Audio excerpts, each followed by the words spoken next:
Mais oui, vous allez avoir froid sinon.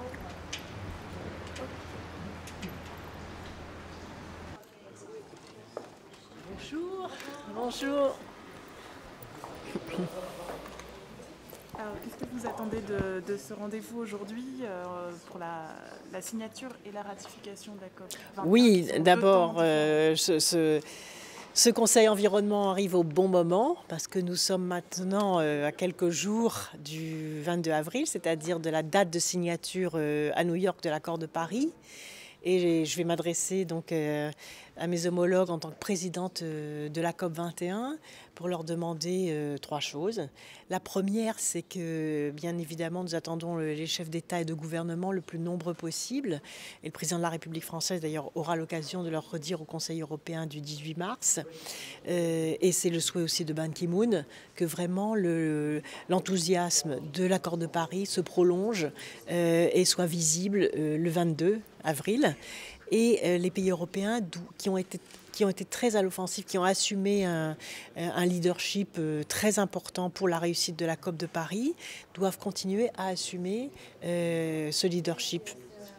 Et donc, il faut qu'ils donnent le signal aussi de la ratification. Donc la France, en tant que présidence de la COP, a décidé de montrer l'exemple, puisque je présenterai mercredi prochain, le 9 mars, le projet de loi de ratification en Conseil des ministres.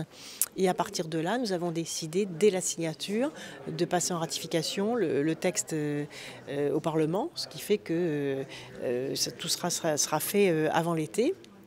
Et donc il est très important, je vais proposer à l'ensemble de mes collègues que l'ensemble des pays européens fassent la même chose, c'est-à-dire qu'avant le 22 avril, il y ait dans les 28 pays le signal politique de l'engagement du processus de ratification. La deuxième chose, c'est la mise en place de l'agenda des solutions, des grandes coalitions. Donc je vais redonner les thématiques des grandes coalitions pour dire que c'est très important que les pays qui ont adhéré à ces coalitions assument aussi, aident la France concrètement à donner du contenu à ces coalitions, ce qu'ils ont déjà fait, pour que l'on puisse le 22 avril commencer à faire un bilan de ce qui s'est passé entre Paris, dans la dynamique de Paris, et le 22 avril, et en particulier la coalition sur le prix du carbone. Et donc là, je vais redire les propositions sur la question du prix du carbone, notamment le corridor carbone. Et il est très important que dans la réforme du marché des ETS, proposée par la Commission, qui va dans la bonne direction, l'Union européenne, là aussi, fasse un pas en avant et soit très unie sur la problématique du prix du carbone.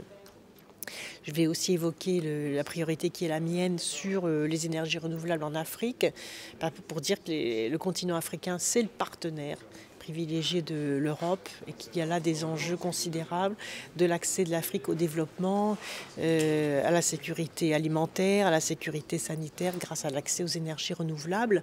Et donc lancer aussi un appel à l'ensemble des pays européens pour qu'ils renforcent les coopérations bilatérales avec l'Afrique.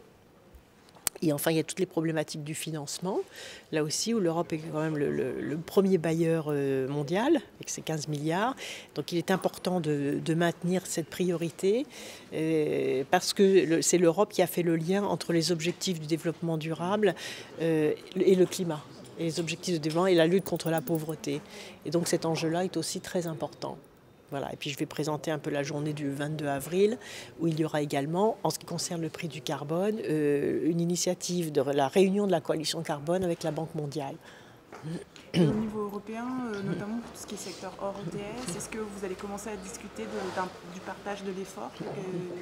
Où on en est à ce niveau-là? Je crois que ces discussions sont en cours. C'est vrai que c'est un sujet très important, et ce sujet, il s'inscrit dans une dynamique. Plus la dynamique sera positive, plus le partage de l'effort sera facile.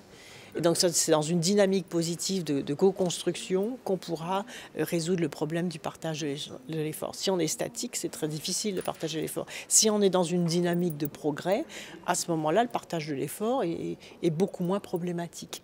Et donc ce dont il faut prendre conscience, c'est la nécessité d'accélérer cette dynamique. L'Europe, avec son engagement d'octobre 2014, avait été à l'avant-garde. Cet objectif s'est renforcé pendant la COP 21, parce qu'on est passé des 2 degrés à 1,5 degré.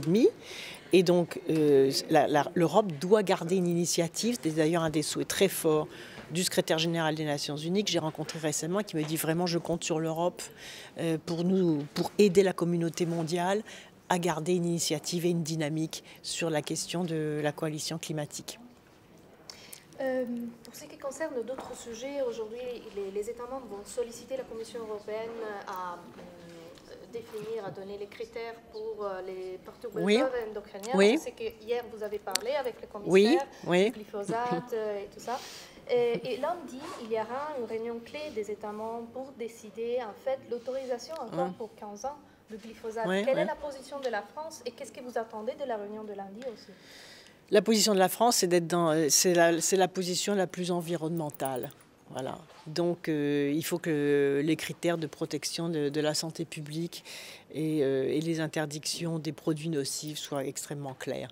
Et je l'ai dit au commissaire à la santé. D'ailleurs, j'ai eu un très bon entretien, puisque notamment sur les perturbateurs endocriniens, nous souhaitons que ce soit la définition de l'OMS qui soit retenue. Et en ce qui concerne le glyphosate, il faut vraiment que l'Union européenne et que la Commission s'alignent sur la position la plus protectrice de l'environnement et de la santé. Donc plutôt de l'OMS que de l'EFSA à la fin.